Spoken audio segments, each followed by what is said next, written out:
Tu sais, quand tu vas dans un endroit et que tu es venu pour une chose bien précise, et là tu vis un moment tellement fort, tellement beau, que tu finis par oublier ce que tu étais venu faire à la base. Ça t'est déjà arrivé, j'imagine.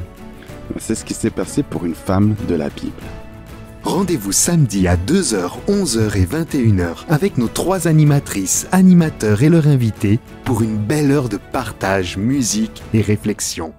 Auditeur, auditrice, bonjour ou bonsoir selon l'endroit du globe où tu te trouves. Tu es au Culte Espoir et je te lance une invitation à toi qui nous écoutes. Si tu veux découvrir ou redécouvrir les trésors de la Bible, si tu veux être encouragé, soutenu par un verset biblique, par une chanson, par des propositions d'action, de challenge dans ton quotidien, si comme moi, les témoignages de personnes qui vivent des expériences avec Dieu te reboostent, ne bouge plus. Enfin, tu peux bouger quand même. Un petit peu quand même. Un tout petit peu. Je dirais plutôt que je t'invite à rester avec nous pendant une petite heure. Ici, tu es ici chez toi. Alors, je ne serai pas seul, évidemment, pour animer cette émission, car Mildred et Amandine sont là avec nous aujourd'hui. Bonjour les filles. Bonjour. Salut Brian. T'aurais pu être tout seul quand même. J'aurais pu, mais non, mais c'est trop dur. J'ai besoin de vous, moi. Avec nous, dans notre studio, nous avons également Gilbert Grezet qui revient pour une seconde fois. Bonjour Gilbert. Bonjour. On te voit aussi régulièrement dans 3DS ou alors dans un sabbat chez vous. D'ailleurs, petit clin d'œil à nos collègues de la plateforme. Alors, Gilbert, est-ce que tu peux te présenter quand même en quelques mots simples? Bien, ça fait passablement d'années, je crois que ça fait 41 que je suis employé dans la Fédération Suisse Romande et du Tessin des Églises Adventistes du 7e jour. Je suis marié, papa de Lynn, à laquelle je pense en ce moment, et puis papa d'une fille qui est malheureusement décédée il y a longtemps. Donc ça, c'est une grosse ombre à mon tableau, d'où peut-être mon intérêt pour des histoires bibliques où on sent qu'on peut sortir de situations difficiles pour trouver une lumière de nouveau. Merci d'être là avec nous. C'est hyper encourageant, merci de partager ça. Merci. Et aujourd'hui, du coup, qu'est-ce que tu aimerais partager avec nous?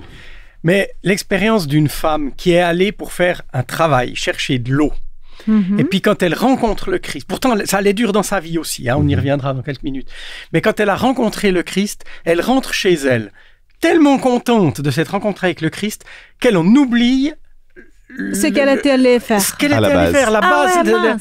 Et puis, elle part sans la cruche qu'elle était venue pour chercher de l'eau, enfin voilà.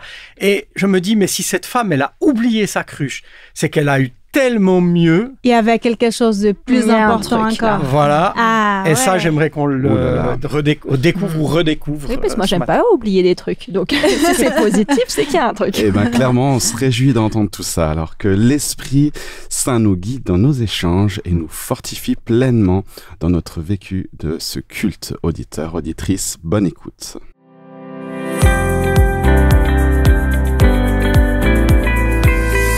Commençons tout de suite par la première chronique de ce jour, Dieu dans ma semaine. Une chronique où l'on parle de Dieu qui est présent concrètement encore aujourd'hui dans nos vies. Alors Mildred, dis-nous tout. Alors, je te raconte, Brian. Cette semaine, j'ai eu le privilège de partager un repas avec des amis. J'étais aussi en pleine réflexion sur cette émission-là d'aujourd'hui. Alors, j'ai eu une merveilleuse idée. Pourquoi s'offrir toute seule? J'ai discuté avec les copains autour de la table et je demandais, je voulais connaître leurs réactions, leurs sentiments par rapport à quand ils manquent la cible, quand ils commettent un péché. Alors, on écoute ensemble? Allez. Quelle est ta réaction quand tu commets un péché, quand tu fais quelque chose que tu n'aurais pas dû faire? Comment tu réagis? Ça m'attriste. Ça m'attriste. Je me dis, oh mince, pourquoi j'ai fait ça? Mais en fait, voilà. Et puis après, je dépose ce que j'ai fait, mais j'ai pas envie de recommencer. Je le remets à Jésus. Mais je lui demande de m'aider à surtout pas recommencer. Quand je commets un péché, c'est déjà que je suis au courant que c'est un péché, donc j'ai ce sentiment un petit peu, on va dire, de culpabilité. Ce qui fait que je me remets vite en question et je me dis, mais déjà, comment je suis tombé dans ce péché et qu'est-ce qui m'a amené à le commettre? Et surtout, comment je peux remédier à ça pour pas recommettre ce péché? Et du coup, c'est aussi, ça fait partie d'un processus journalier qui fait en sorte qu'on peut qu'aller vers le meilleur de soi-même si on en prend conscience. Donc, quand par exemple, je commets un péché, je me sens pas bien. Et tout de suite, je me remets en question et je demande à Dieu de me pardonner et en même temps de me donner son Saint-Esprit pour que je ne recommence pas. Parce qu'on se sent tellement mal de se couper de Dieu parce que le péché nous coupe de Dieu.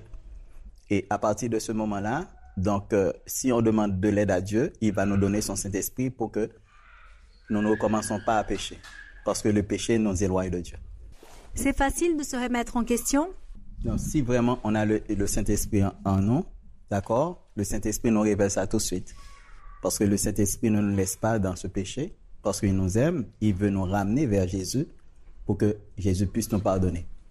Et si on essaie de résister, eh bien, on sent qu'il y a une pression de ce péché qui nous mène à la culpabilité et qui nous aide aussi à prendre conscience aussi, parce qu'on a le remords, le regret.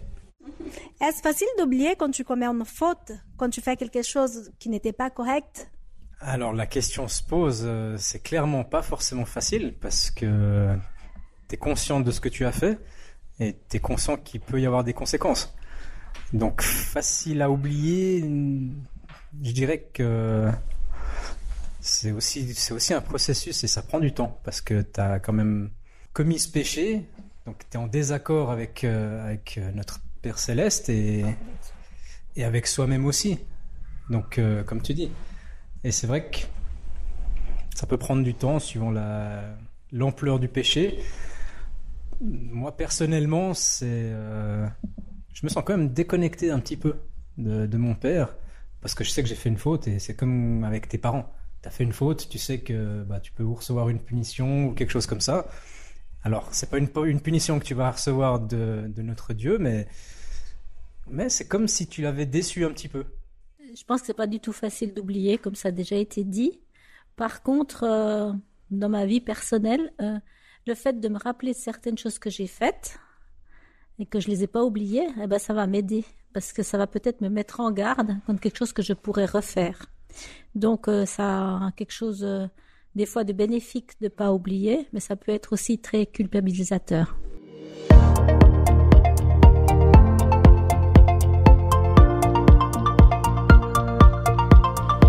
Amandine, que vas-tu nous proposer dans la chronique Promesse du jour? Alors la promesse que j'ai choisie est selon moi une vraie pépite. Je trouve ce verset magnifique. Il se trouve dans l'Ancien Testament, dans le livre de Ésaïe au chapitre 12, les versets 2 et 3. Voilà ce qu'il dit. « Voici le Dieu qui m'a sauvé. J'ai confiance, je n'ai plus peur. Oui, ma force et mon chant, c'est le Seigneur, il est mon sauveur. Avec joie, vous puiserez de l'eau aux sources du salut. » Magnifique, non? Très beau. Je trouve que ces deux versets résument tellement bien l'essence de ce que la relation avec Dieu a comme impact dans la vie du chrétien. J'aime cette proclamation que Dieu est notre sauveur, qu'il est notre force, notre lieu de sécurité, qu'il est la source de notre espérance, de notre salut, que l'on peut avoir confiance en lui, ne plus avoir peur. Donc je te partage cette perle biblique et je te souhaite de pouvoir faire tien ou tienne ces deux versets. Ça me rend impatient de parler de la Samaritaine. Ah bah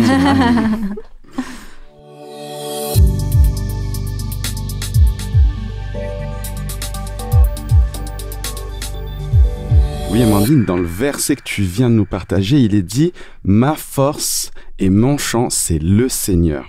Justement, auditeur, auditrice, j'aimerais te proposer d'écouter un chant qui va peut-être te surprendre dans ses paroles. Il s'intitule « Veux-tu briser du péché le pouvoir ? La force est dans le sang du Christ. » Oui, en effet, ça fait un peu gore, un peu guerrier comme ça.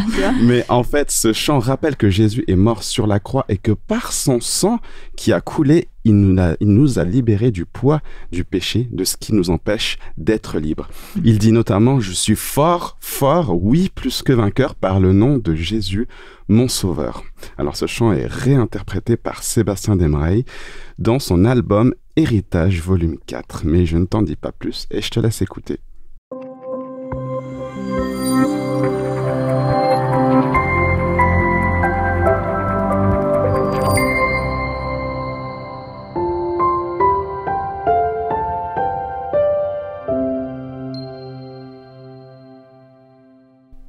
Mildred, on te retrouve dans la chronique Dieu agit, chronique axée sur le témoignage. Que vas-tu nous partager aujourd'hui? Je vais vous raconter une histoire incroyable, celle de l'ancien dictateur du Panama, Manuel Noriega. Vous le connaissez? Non, pas du tout. Ah, c'est très bien là. Ouvrez bien vos oreilles. Non. Ouvrez bien vos oreilles, alors vous allez comprendre. Et pourquoi est-ce que j'ai choisi de raconter son histoire aujourd'hui? Manuel Noriega est né le 11 février 1934 dans un quartier pauvre de Panama. Il a fait une formation militaire et pendant longtemps, il a travaillé pour la CIA tout en fournissant des informations à Cuba et à bien d'autres pays, dont la France, Israël ou encore le Royaume-Uni. Bon, j'imagine qu'il a eu des contacts avec la drogue. Tout à fait. Il s'est enrichi grâce au trafic de cocaïne et aurait amassé environ 350 millions de dollars. On dirait une histoire de film, ton truc. C'est Mais pourtant, c'est une vraie histoire. Paradoxalement, il obtient la Légion d'honneur en 1987. Les États-Unis organisent en 1989 une intervention armée pour le chasser du pouvoir. Cet ancien chef d'État a ensuite été condamné à 40 ans de prison pour trafic de drogue, blanchiment d'argent et meurtre. Sa peine a été réduite à 17 ans pour bonne conduite. Il a été emprisonné dans différents pays du monde, mais c'était en Floride où il a fait une rencontre clé, une rencontre qui a changé sa vie. En janvier 1990, il lit en prison une partie de la Bible. Il lit le Nouveau Testament et il prend contact avec le rédacteur en chef de cette édition, un ancien avocat devenu prédicateur. Ils se sont rencontrés pendant 6 heures. 6 heures de discussion. Voilà, j'avais du mal à vous dire, parce que 6 heures, c'est pas une petite discussion. Noriega a découvert la foi en Jésus.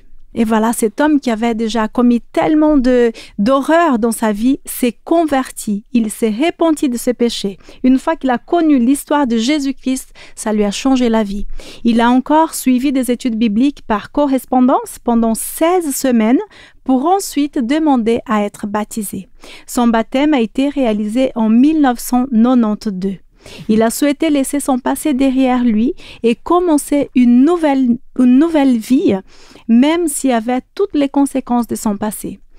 Après cela, il a été extradé en France, où il a également été condamné à 10 ans de prison pour finalement purger une autre peine de 20 ans dans son pays d'origine, le Panama. Un jour, un pasteur adventiste du 7e jour, José Daniel Sanchez, aumônier, a rencontré Manuel Noriega en prison. Cela beaucoup plus récent, donc en 2012. Et ce pasteur disait que depuis que Manuel Noriega avait donné sa vie à Jésus-Christ, il était une personne différente. Il disait prier Dieu tous les jours et il savait que Jésus-Christ est son sauveur et qu'il lui a pardonné ses nombreux péchés.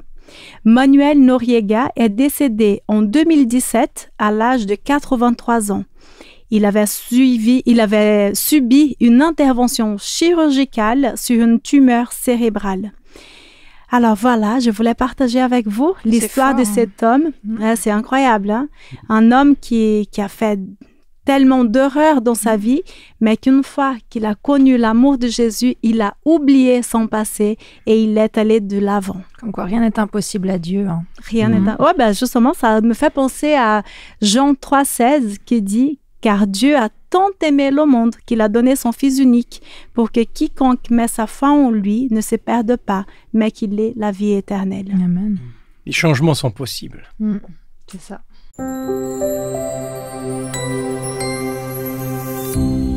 Merci pour ces expériences. Comme dit, j'étais impatient de retrouver l'épisode de la femme samaritaine au bord du puits qui rencontre Jésus. Mais c'est vrai que c'est un épisode biblique très connu. Je ne sais pas si les auditeurs... C'est ça, peut-être pas tout le monde connaît. Hein. Non.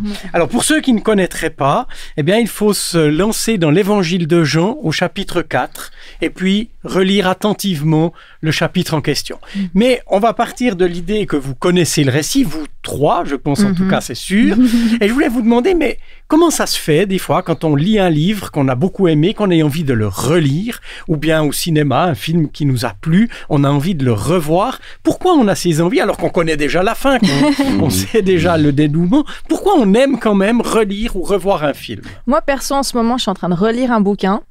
Et c'est parce que, déjà, je me rappelle pas de tout. Ouais. Et 2, parce que j'ai vécu des trucs entre-temps. Et le bouquin, il résonne maintenant différemment en moi parce que je suis la même personne, mais avec d'autres expériences. Et donc, du coup, j'ai l'impression que la même histoire, les mêmes conseils, tout ça, je vais retenir d'autres choses. C'est ça, ok, parce que toi, tu as changé, ta lecture du livre va changer aussi. C'est ça, ouais. Ouais, je comprends. Ou encore, peut-être parce qu'on a envie de revivre ces émotions-là qu'on a eues en lisant ce livre, en regardant ce film pour la première fois. On aime retrouver une ambiance.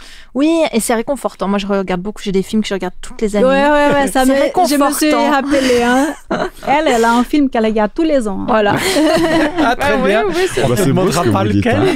C'est beau ce que vous dites. Alors moi, c'est plus pour redécouvrir dans le sens où il y a peut-être des petits détails. Souvent, je regarde les films et je m'aperçois d'un petit détail en plus que j'avais pas vu avant. Pareil dans les lectures.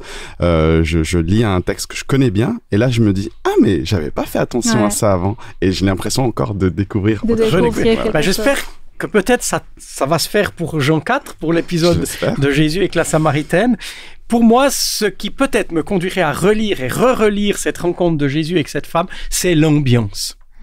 Il faut retenir, quand on lit par exemple le texte, il faut retenir un certain nombre de choses. Qui sont les personnages impliqués? Alors comme ça, vite fait, vous Jésus, la Samaritaine, la femme... les disciples qui sont partis prendre à manger, et puis les habitants de la ville qui sont dans cette ville et qui sont pas avec la Samaritaine. Exactement. Là, vous avez les 4 principaux personnages, on dira. Et puis, il faut aussi retenir les lieux. Il y a 2 lieux d'action en particulier dans cette histoire. La ville. Le puits. Et le puits qui est retiré. Exactement. Qui est plus loin de la ville. Et puis, les horaires. C'était à midi, non? À midi. Ah oui. Alors, l'heure la plus chaude de la journée. Exact. Voilà. C'est à midi. C'est ce qu'on appelle dans la Bible. Une inhabituelle, en tout cas, pour aller chercher de l'eau. Exactement. Dans la Bible, on appelle cela la 6e heure. C'est le zénith. C'est là qu'il fait extrêmement chaud. Et pour faire le parcours de Sichar au puits et retour en pleine chaleur, c'est qu'on a envie d'éviter les gens. Et ça, on va peut-être essayer de comprendre un peu pourquoi. C'est l'histoire de cette femme samaritaine. Si j'en rappelle l'essentiel, je dirais Christ est au bord du puits, tout seul, dans la pleine chaleur du jour. Effectivement, les disciples sont partis à la ville chercher quelques vivres. Vient cette femme samaritaine au puits, et puis c'est compliqué, parce que le puits, c'était un peu la rencontre par excellence des demandes de mariage. J'avais pas ça, tu vois. D'accord. Voilà. Mais regardez, romantique. Mais oui, regardez par exemple quand Abraham envoie son serviteur chercher une femme, il va au puits, n'est-ce pas? Ça vous rappelle quelque chose? Mais alors, c'est des lieux de rencontre aussi. C'est des lieux de rencontre, mais c'est le lieu par excellence pour faire une demande de mariage. Alors, quand cette femme vient là, seule, pour être seule, et qu'il y a un homme qui est là, et que cet homme va avoir en plus, j'aurais envie de dire, l'outrecuidance de lui adresser la parole, c'est à 2 doigts si la première impression c'est, pardonnez-moi l'expression, tu me dragues ou quoi? Et ça crée une sorte de sentiment particulier autour de ce puits à midi. Et le Christ, pour démarrer la conversation, lui demande un service. Il lui dit, donne-moi à boire. Et ça crée un lien là. Et cette femme, elle va se lancer dans un long dialogue avec lui pour savoir si il faut adorer à Jérusalem, s'il faut adorer ici. Elle est samaritaine, Jésus est juif. Ça devait s'entendre à son accent, c'est comme ça qu'elle a deviné. Et là, au cœur de toute cette histoire, au cœur de ce texte, il y a 3 versets extraordinaires que je ne résiste pas à l'idée de lire avec vous ce matin. C'est les versets 28 à 30. Une fois qu'ils ont fini de parler, on nous dit au verset 28, « Alors la femme laisse son récipient à cet endroit, elle part à la ville et elle dit aux gens, « Venez voir, j'ai rencontré un homme qui m'a dit tout ce que j'ai fait. » Les gens sortent de la ville et ils viennent voir Jésus. Dans ces paroles, au cœur du texte, je crois qu'on a vraiment plusieurs détails révélateurs. Premièrement, c'est cette cruche abandonnée. Je vous rappelle, elle est venue en pleine chaleur du jour chercher de l'eau pour la ramener chez elle. Mais après la rencontre qu'elle a fait avec le Christ, le moment de dialogue, on nous dit, elle laisse sa cruche, elle abandonne sa cruche, elle rentre. Et puis vous vous rappelez, deuxième élément, elle venait à midi. Pour être avec personne. Pour être sûre de rencontrer personne. Et voilà qu'il y a ce mec. Voilà. Alors, il y a ça, mais quand elle rentre... Non, c'est qu'elle va voir plein de monde. Elle va voir tous les gens de Sichar. Pour les rencontrer. Elle va dire aux gens de Sichar, venez voir un homme qui m'a dit tout ce que j'ai fait. Donc en plus, elle assume, quoi. Vous savez ce que j'ai fait.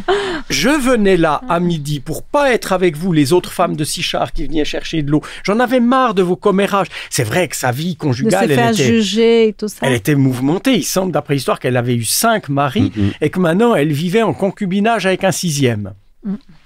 Dans l'époque, même encore aujourd'hui, ça ferait jaser. Ça ferait jaser. Donc elle vient à midi pour rencontrer personne à cause de tout ça. Et quand elle repart à la ville de Sichar, les amis, venez voir un homme qui m'a dit tout ce que j'ai fait. Donc, en plus, elle assume donc toute la faute. Elle regarde plus les choses de son passé comme un élément qui devait la mettre à l'écart. Elle les regarde comme presque un élément attirant pour dire « venez voir le Messie ». C'est le renversement complètement de ce qu'elle avait vécu.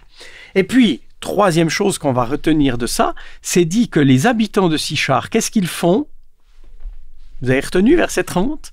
Les gens de Sichar, ils sortent de la ville. C'est mis comme ça dans le texte. Ils sortent de la ville et ils viennent voir Jésus. Qu'est-ce que ça veut dire, ils sortent de la ville? Bien sûr, géographiquement, on comprend très bien. Je ne vais pas vous poser des questions d'école enfantine, mais ça peut être le symbole de quelque chose, vous ne trouvez pas? Ils sortent de leurs habitudes. Exactement. Ils sortent de leur cadre, j'allais dire référentiel habituel. Ils sont prêts à aller à la découverte de quelqu'un d'autre. Il faut dire que la femme leur a dit, est-ce que ce ne serait pas le Messie? Venez voir un homme qui m'a dit tout ce que j'ai fait. Est-ce que ce ne serait pas le Messie? Et pour en avoir le cœur net, il faut oser sortir de notre cadre référentiel habituel pour aller rencontrer le Messie quelque part. Puis aller dans un... Enfin, il faisait chaud. Voilà, fallait qu'il dépasse plein de choses là, pour y aller quand même. Exactement. Et ça, je ne sais pas si vous êtes d'accord, mais je trouve que c'est très actuel. On est dans un style de vie, on est rempli d'écrans, d'images, de loisirs, de choses dans tous les sens. Si on veut rencontrer le Messie, il y a ce même défi. Il faut peut-être oser sortir de notre cadre tellement envahissant pour oser aller au puits, même s'il fait chaud, être prêt à rencontrer le Messie. Et moi, je trouve que là, il y a un appel à oser quelque chose qui n'est pas rien. Pourquoi pensez-vous que cette femme a oublié sa cruche et qu'elle l'a abandonnée là? Parce que d'un coup, elle avait quelque chose l'excitation trop forte de vouloir transmettre peut-être elle était impatiente d'aller dire. Ouais. Donc elle a laissé tomber parce que c'est plus important finalement d'annoncer et de raconter que de ramener son eau à la maison. Oui, tout à fait. Moi, je pense à besoin primaire, besoin profond. Enfin, là, c'est besoin du quotidien, j'ai besoin d'eau. Et puis là, j'ai l'impression que Jésus, il a répondu à un besoin tel autre, que ça passe avant. Exactement. Un besoin plus profond. Voilà. Un besoin primaire est dépassé. Et pardonnez-moi, mais ça me fait penser à Walt Disney. Ah bon? Comment ça se fait? Explique-nous, là, je suis pas sûre de la compris. Je suis pas sûre de ma référence. Je connais moins bien Walt Disney que ma Bible. Mais sauf erreur, dans La Reine des Neiges, c'est libérer, délivrer. Ah oui, alors oui, tu as raison. Et cette femme s'est sentie tellement libérée, délivrée du poids qui pesait sur ses épaules à cause de son passé. Quand le Christ lui a parlé et lui a fait comprendre qu'il était le Messie, qui pouvait donc lui pardonner, qu'il était tout pour elle, que elle, mais comme tu as dit, son besoin primaire, chercher de l'eau, elle oublie. Elle se sent tellement bien qu'elle dit maintenant, il faut que je profite de ce bien et que je le partage avec les autres.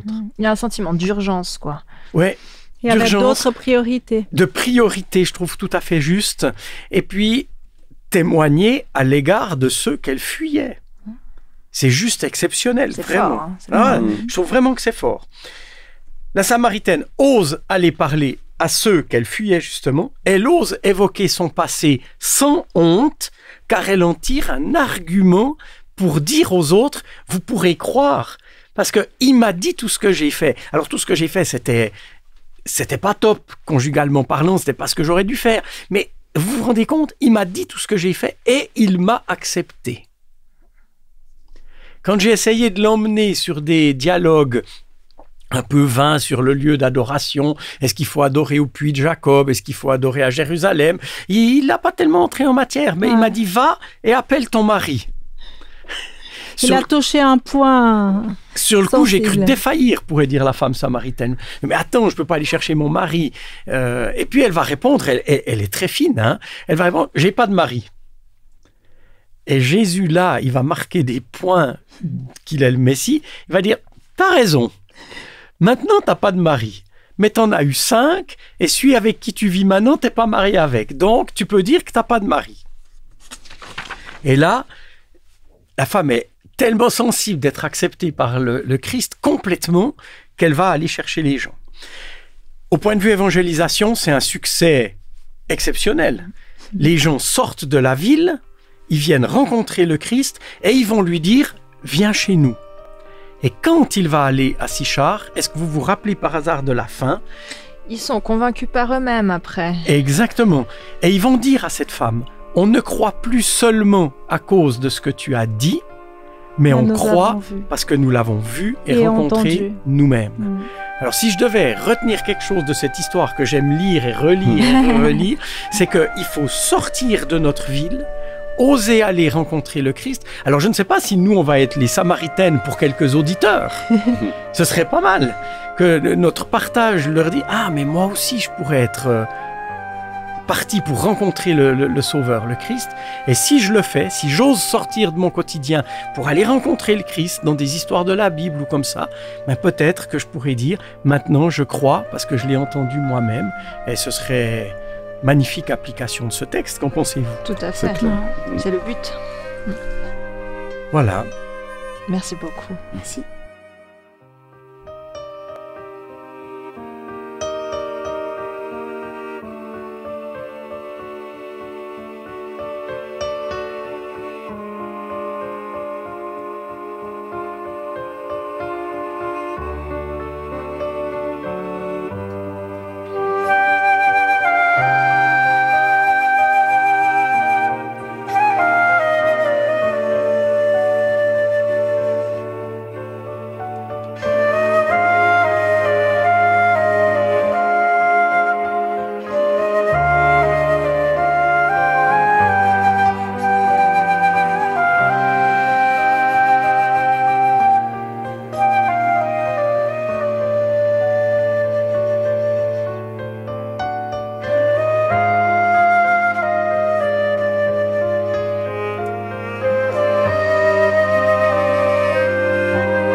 Bonjour à toi, si tu viens nous rejoindre, tu es au Culte Espoir.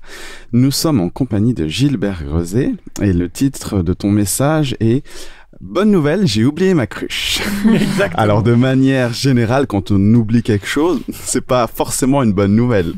Et pourtant, dans l'histoire biblique que tu nous as racontée et sur laquelle tu as partagé ta réflexion, à savoir l'histoire d'une femme samaritaine allant chercher de l'eau au puits et rencontrant Jésus, cet oubli est une bonne nouvelle. Alors, auditeur, auditrice, si tu n'as pas pu écouter son message, tu tombes à pic. Nous sommes dans la chronique « Et toi, ça te parle ?» Une chronique pour réagir et échanger sur ce qui vient d'être partagé. Alors, les filles, ça vous parle ? Ouais. Tout à fait. Moi, j'ai trouvé très chouette comme réflexion. Merci beaucoup. Il y a 2 points que j'aimerais pouvoir soulever. La première chose, ça m'a beaucoup touchée que cette femme, finalement, n'ait plus honte.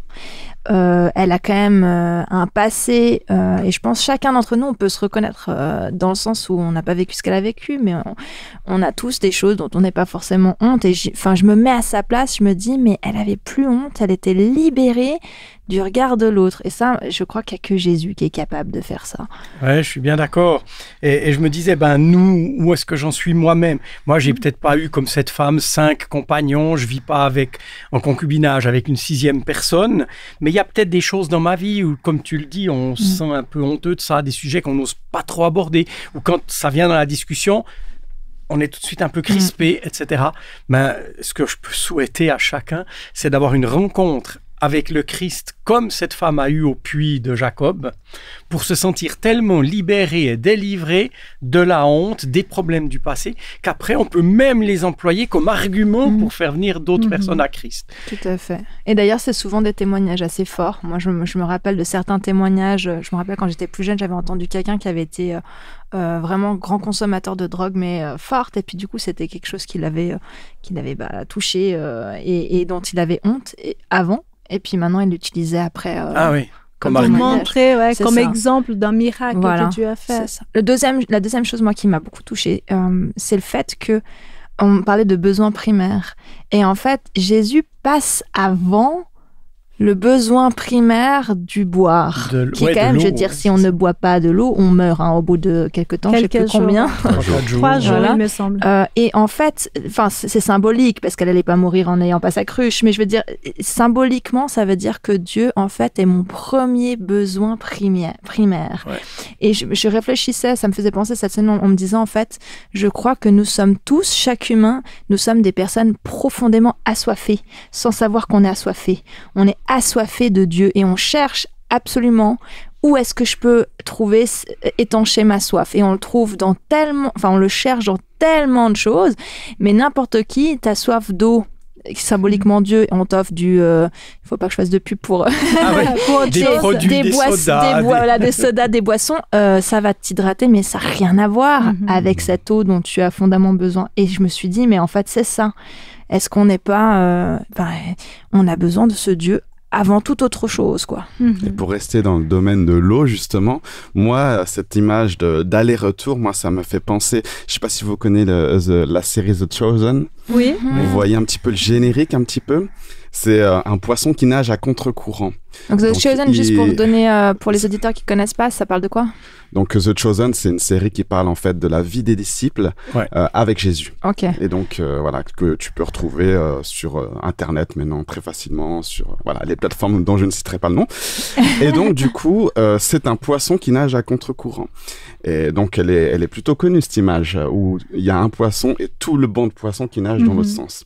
Et dans ce générique, le poisson, il nage à contre-courant, et de temps en temps, il y a un poisson qui le rejoint. Ok, mais il fait quoi, lui? Il fait quoi, celui-là? Et hop, il tourne. Et ça m'a fait penser à ça, avec la rencontre qu'a eue la femme samaritaine au puits.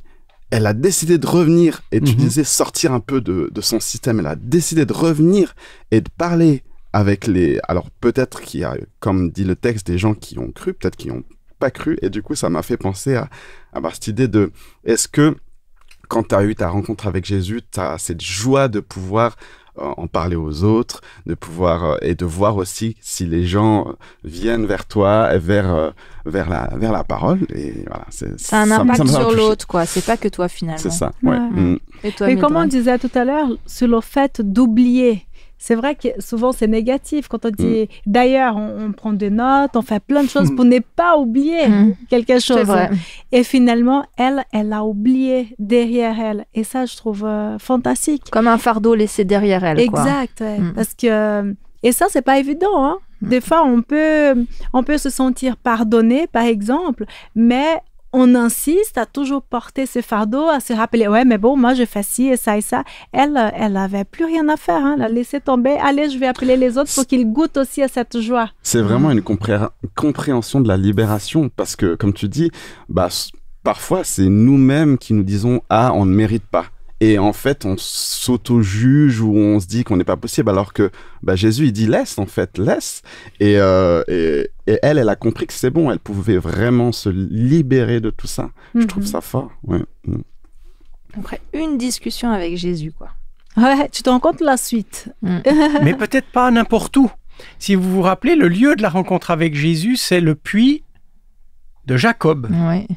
Et Jacob, pour ceux qui aiment les références ou les récits dans l'Ancien Testament, c'est un des personnages qui a eu une lutte avec Dieu au sujet justement de sa culpabilité, juste avant qu'il doive retrouver le frère qu'il avait trahi, etc. À cause de toutes les mauvaises choses qu'il avait faites. Et quand il a rencontré Dieu, il va trouver la force d'aller rencontrer son frère, comme cette femme a trouvé la force d'aller retrouver les habitants de Sichar.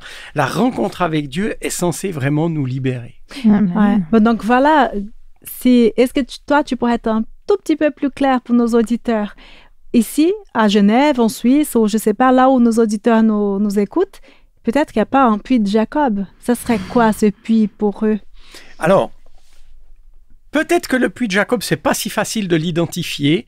Par contre, être habitant de Sichar et entendre quelqu'un qui vient et qui me dit « Le Christ a changé ma vie, ce dont j'avais honte, je l'emploie maintenant pour vous dire, mais venez rencontrer le Christ », alors moi, je me sens assez habitant de Sichar, ou habitant de Genève, ou habitant de où tu veux, pour que si quelqu'un vient me dire « Le Christ a bouleversé ma vie », je puisse me dire « Tiens, je veux écouter ». Je veux comprendre, peut-être que je vais sortir, comme on le disait tout à l'heure, sortir de mes habitudes, de mon cadre de vie habituel, pour aller rencontrer le Christ dans des récits comme celui-ci ou dans d'autres. Il y en a plein le Nouveau Testament.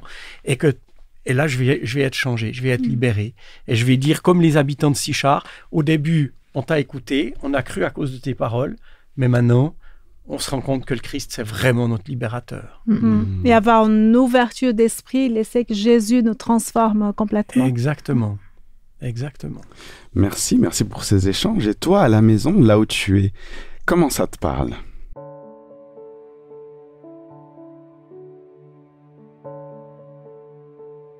En début du culte, Amandine, tu as employé le mot « pépite » pour désigner la promesse du jour.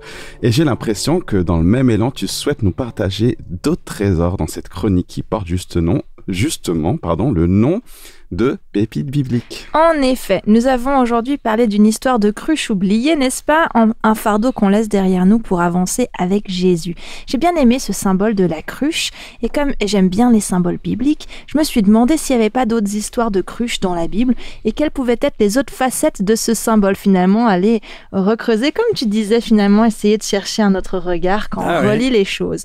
Je vais donc, chers auditeurs, auditrices, avec l'aide de mes amis chroniqueurs, te faire des petits teasers de ces histoires qui parlent de cruches. Qui sait si un jour tu souhaiteras pas aller jeter un œil sur ces histoires et voir comment Dieu te parle à travers celles-ci. Gilbert, je t'ai pas oublié, tu vas avoir l'occasion de participer aussi. Alors, premier teaser, c'est bon? Oui. La référence se trouve au début de la Bible dans Exode 16. Je vous resitue. Le peuple d'Israël est dans le désert. Il a été libéré de l'esclavage en Égypte, mais dans ce désert, il a soif, il a faim.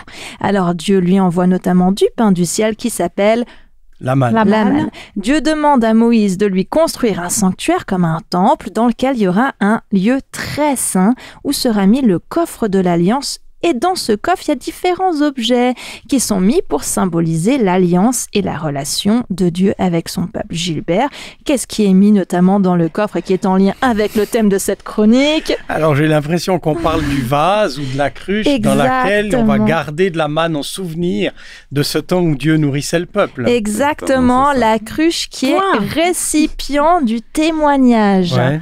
Donc, je trouve qu'il y a un lien là intéressant à faire. Est-ce que tu peux avoir une cruche qui sert de témoignage? Allez, à toi, Brian. Allez, à mon tour. Mon histoire se trouve un peu plus loin, cette fois-ci, dans l'Ancien Testament, dans le livre des Juges, au chapitre 7. Un guerrier, leader du peuple d'Israël, Gédéon, doit partir au combat.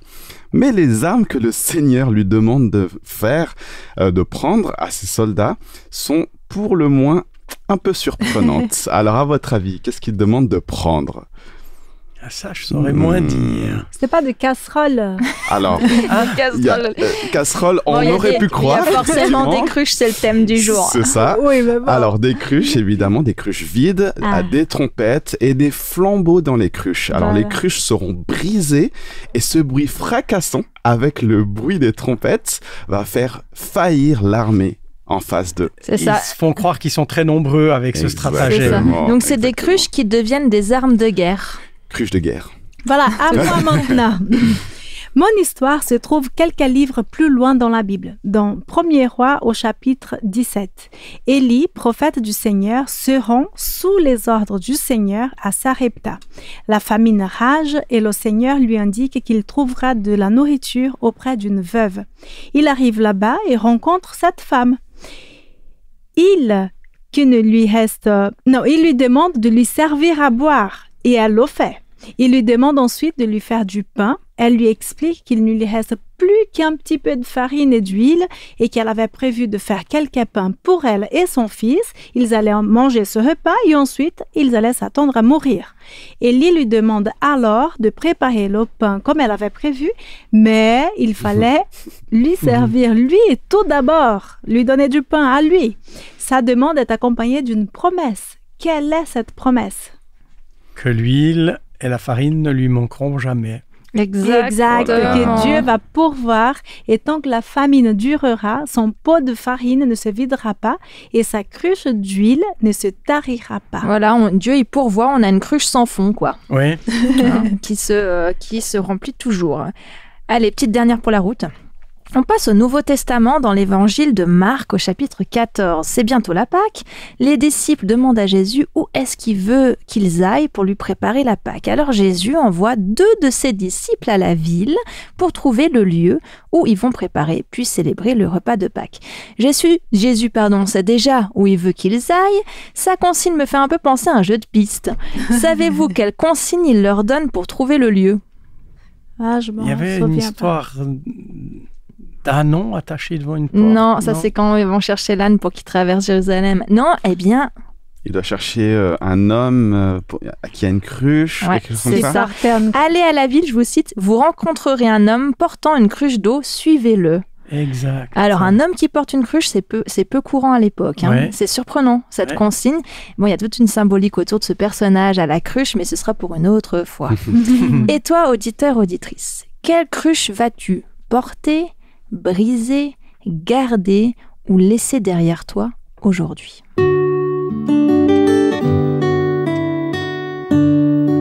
Chers auditeurs, une des manières d'être en lien avec Dieu est à travers la prière. Nous avons le privilège de pouvoir parler directement avec Dieu. Alors je te propose de parler avec Dieu maintenant. Et si tu peux, arrête tout ce que tu es en train de faire là maintenant et prie avec nous. Cher Dieu, je viens en ta présence te demander pardon. Je ne fais pas toujours ce qui est correct et tu es le seul à pouvoir me libérer de ce fardeau. Je ne veux pas rester loin de toi.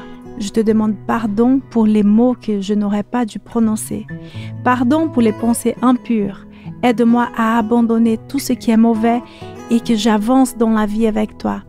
Je regrette d'avoir mal agi et te demande de laver mon cœur. Lave aussi mes pensées, que les mauvais souvenirs ne m'empêchent pas d'avancer. Donne-moi du courage pour aller de l'avant, pour raconter aussi aux autres tout ce que tu fais pour moi. Et je veux suivre tes conseils. Je veux faire ta volonté. Je sais que tu es un Dieu plein d'amour et qui souhaite mon bien. Merci pour ta protection et pour ta bienveillance. Amen. Amen.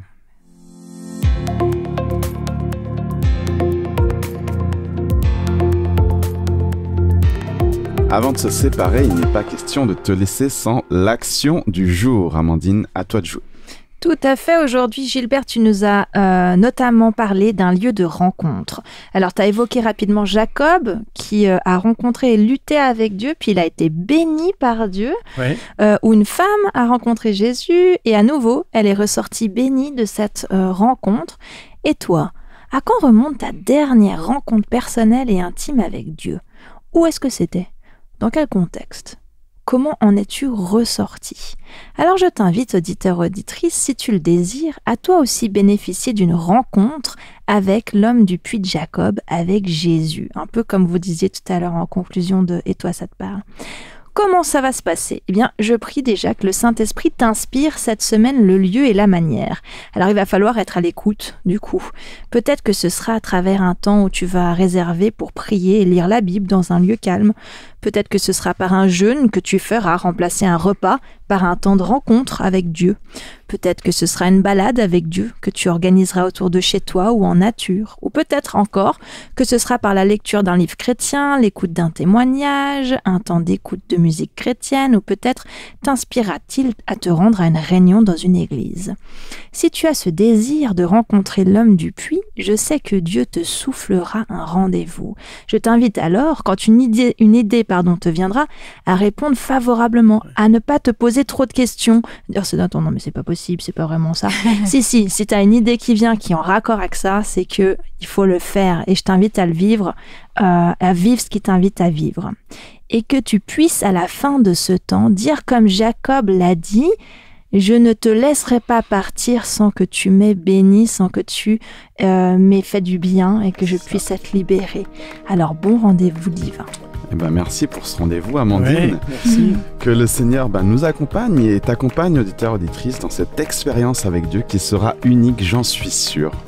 Merci Gilbert pour ton message qui nous donnera envie, je l'espère, de relire nos histoires. Jean au chapitre 4. Merci beaucoup.